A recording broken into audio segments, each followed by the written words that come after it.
Do you want more? More time, more balance, more love, more sex, more money, more real, and less bullshit? This is the Women Wanting More podcast with Dr. Karen Osborne. Real life, real stories, plus real tips to get you more of what you want. So, sister, one of the greatest skills, or let me rephrase it, one of the greatest decisions you can make for yourself is to say no unless it's 100% yes. So I did a podcast a while back which said if it's not a fuck yes, it's a fuck no. And what do I mean by that? I mean by that get out of the way, girlies. Oh boy. Millennials. I hate the typecast, but holy shit. Move your fucking ass, girls. Okay, here we go. It's these crazy girls parking lot, walking directly in front of my car slowly. So, it's a no, right? So let me give you a story to kind of paint this picture, right? Because there's so many of you and tell me this all the time. I'm like, oh, I say yes to this and I say yes. And it's like, well, what do you want? I don't really want to say yes, but I feel I have to. I feel like I'm obligated. I feel like I owe them. And that can be saying yes to your husband. It can be saying yes to your kids. It can be saying yes to your clients, your family, your friends, your neighbors, blah, blah, blah, blah, blah. And so many of you are saying yes when what you really want to do is say no. And I'm going to have you consider that in saying yes, when what you really want is no, you're actually not serving that person. So let me explain what happened today. So I got a request to be on a podcast. I get a boatload of them. At least one a week, sometimes 3, 4, 5. Most I delete.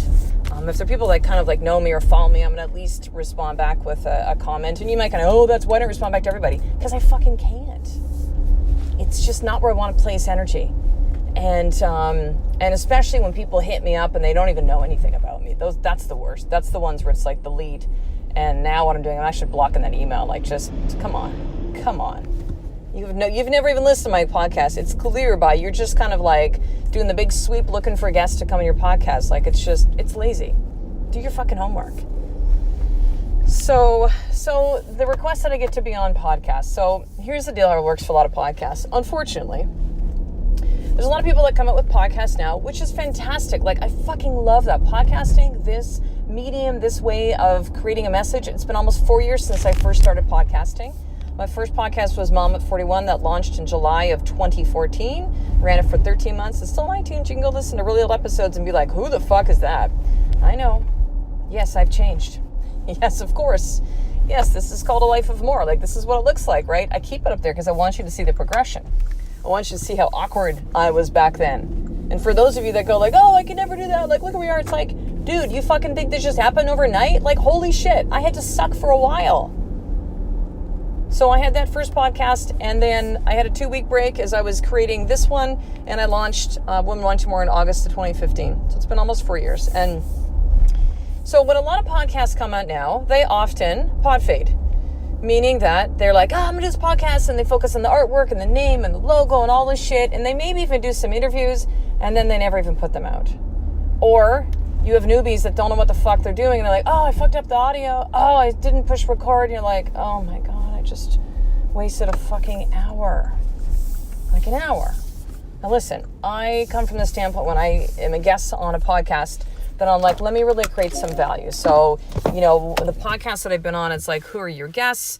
What are their biggest problems? Like, who am I speaking to? So I know how to really direct the message so I can serve their audience best. I don't go on to like pitch shit. Like, I just think it's gross. I know that some will do that. Like, they got a book coming out. They have, maybe they're launching a podcast. They have a launch of something. Like, that's fine. There's nothing wrong with it. I just find a lot of them will just only go on podcasts and do that stuff when they're promoting. And so it's a whole lot of fucking taking. It's not providing value. And then it's like, oh yeah, I'll go on your podcast, but only if I can pitch my shit so I can like arbitrage your audience. And that's done in the online world. That's done in the world. That's okay. But I just find a lot of it is it just feels greasy to me. It feels gross. No value, but let me just pitch to your audience who don't even know who you are. And you're hoping that by association, they're just going to want to buy your shit because you're on, the person they follow, their platform. Anyways, that's a whole other conversation. But a lot of them never even come out, or they're really awkward, or they're weird. I find if it's like a woman podcaster, there's this intimidation thing. They've been following me for a while. They feel intimidated, so then they're really weird. I remember one specifically, I was just kind of straight up answering questions. She's like, well, I don't know why you're being difficult. I'm like, I'm confused. I don't really understand difficult. You're asking me questions, and I sometimes would ask, because they would be vaguish questions. And so, like, I can't do small talk, right? Like, this is no like, well, let me teach you the tips, or, everything happens for a reason, and just to say all this bullshit, which means nothing. And so I would ask her for, well, just so I'm clear, is this what you're asking for? Because I really wanted to provide the best value. And she took that as intimidation. She turned it off. I was like, I really know what you're talking about. She hung up on me. I'm like, are you fucking kidding me? And so, I made a clear decision a while ago, and I still break that at times. And I broke that recently. I'm like, oh, it did not go well again. I'm like, okay, universe, I hear you. I got it. I say no to them now. Now, some might take a look and go, Karen, what's your problem? Like, you got to put your message out there and da-da-da-da. I get that, but it's just, I have such little time, sister, in my day to produce and to create. And some of that's late at night and early in the morning, because it's important for me to be there for my kids. It's important for me to take care of my body and be able to work out and to train. It's important that I have time with my husband. We have weekly date nights. So that means there's some sacrifice that's done. And I'm not about to sacrifice an hour of my time for something that quite possibly could go south, and often does. And so although people will, the people, and it's mostly women podcasters that come to me and just like, hey, I've been following you, love your message, it's so great, and I follow your husband. It's like, I so appreciate and I honor that. Like, I really do. And I honor them saying, like, I'm in a podcast. I love it. But as far as being a guest, it's like, it's a no. It's a no. The only way where it's going to be yes now is if someone has been doing this for a while, because I know all the stuff that happens at the beginning.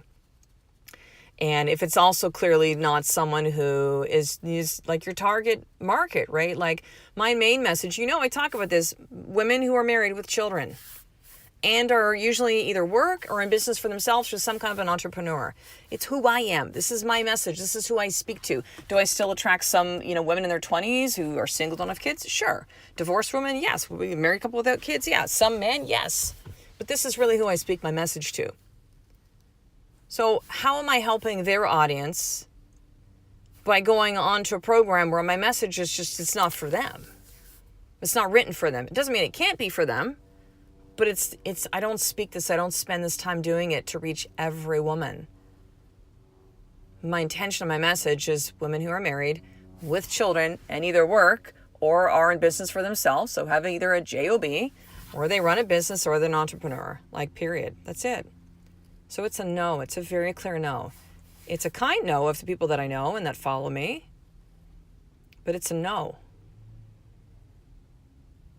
And so there's so many of you that are saying yes, like, all the time. Sister, trying to please everybody. It's broken. It doesn't work. You keep chasing a fucking system and a way of being that does not get you what you want. And I can tell you, when I have said yes at times to podcasts, and I'm like, I'm going to say yes because this is someone who, like, either works with my husband or knows them or they've been following me, and I just want to kind of, like, respect and help them and stuff and come from that place. But really, I didn't want to say yes. I felt like it was my choice, but I felt like it's like, I'm going to do this even though I really don't want to do it. And there would be kind of this undergoing, like, a little bit of pissed offness maybe, like, during the interview that maybe they could sense or not sense, but I felt it. Like, it wasn't a fit. It was a no. And I said yes when I should have actually said no. So here's my more tip for you today, sister. Take a look at one area of your life. Okay, so it could be in business. It could be with your marriage. It could be with your children. It could be with yourself. Okay, but where are you saying yes to something when you really want to be saying no? Like, maybe you're saying yes to, like, doing some shit with your kids' school, and that means that you actually end up saying no to your workouts, like, and that doesn't work for you. When really what you want to do is the flip. You want to say no to the school responsibilities and say yes to taking care of your body. Right? You want to say yes to going on weekly date nights with your husband and saying no to the naysayers or the family that's maybe giving you attitude, or to your husband saying, we don't have the money. Like, you're going to find a way to make that shit happen. So where are you saying yes when you really want to be saying no? Here's the second piece of this. What is it costing you to say yes when you don't want to? What is it financially costing you? What is it costing you physically? Listen, some of you say yes, you're like, oh my God, I'm running myself into the ground. Like, has a physical cost on you. What is it costing you mentally? What is it costing you emotionally, spiritually? What is it costing you to say yes when you really want to and should be saying no? So, sister, 3 things. I was finishing with 3. I have a big thing for the number 3, by the way, if you don't know that yet. The number 3. So, 3 things I want to leave you with, action steps outside of the more tip for you to do after leaving this podcast. Number 1, go to the Woman Wanting More store. You're going to actually see t-shirts, mugs, hoodies, beanies, and what did I forget? Tanks that have some of these messages that I speak of. Now, I don't have fuck on a t-shirt yet. I think I'm going to, because some of you asked me about it. I'm like, really? I don't know if I could wear that shirt everywhere, clearly, with fuck on it. I'll say it, but I don't know if I want to put it on a t-shirt. But there are mugs. There's a fuck yes and a fuck no. Maybe you need to get one of each to remind yourself. But head over there. It's for you to wear what you are. I created this for you, sister. For you to have the culture, for that you to identify yourself as being part of the Woman Wanting More movement tribe. For these messages, which are things like, I am powerful, all in, trust and surrender, remember who you are, listen to the voice, the things that we talk about here, the culture, the language, the Woman Wanting More, you get to wear that on a shirt to remind, number 1, remind yourself of what you're doing and what matters within your life. And number 2, for the outside to be reflected of inside how you feel and believe about yourself and what you believe to be true about life. Create this for you, sister. So head over to shop.womanwantingmore.com, shop.womanwantingmore.com. And when you go to the checkout, enter in the discount code podcast10. You get 10% off for being a loyal listener of the podcast, and shipping is also on me. So that's shop.womanwantingmore.com. Put in podcast 10 at the checkout, and I will give you 10% off plus free shipping. So that's number 1. Number 2, you need to subscribe to the Woman Wanting More newsletter. I will send you the More For action guide and video training of how to start your day in power, as well as 2 exclusive trainings to help remember who you are that I only had inside of a closed Facebook group, and you get those video trainings for free. So that's at drkarenosborn.com/action guide. Okay, and the 3rd is to join us inside the Sisterhood. Listen, there's people that you listen to the podcast, right? And maybe you've bought a few courses and stuff, and maybe you've never opened them up. Or you've actually gone to the Woman Wanting More store, but now is the time for you to take action, sister. There is no holding back. If you want the things you want within your marriage, with your children, with your body and your health, with your business/work, spirituality, you need to start actually doing the work to make those things happen. And it's very difficult to do it by yourself. You do not have to be alone. And you are not alone.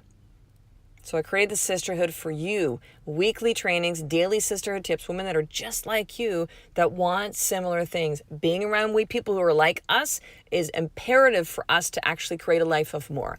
So that's inside the Sisterhood. And that's all done through a weekly coaching program, a group coaching program. I do live trainings in there every single week. And again, sisterhood tips, all sorts of other bonus things that are inside the Sisterhood. So head over to drkarenosborn.com/sisterhood. And you get to sign up for 7 days for $1. And after that, it's a very, very minimal monthly investment, or you can actually sign up for an entire year and you save 72%. So that is over at drkarenosborn.com/sisterhood. And do all 3, sister. If you are new to this message or you have not acted yet, now is your time. So I will talk to the next episode. A life of more is just one step away from you doing the fucking work every single day. I love and appreciate you. To get the show notes of each Women Wanting More episode, including the How to Get More tip, subscribe to the newsletter at drkarenosborn.com/newsletter.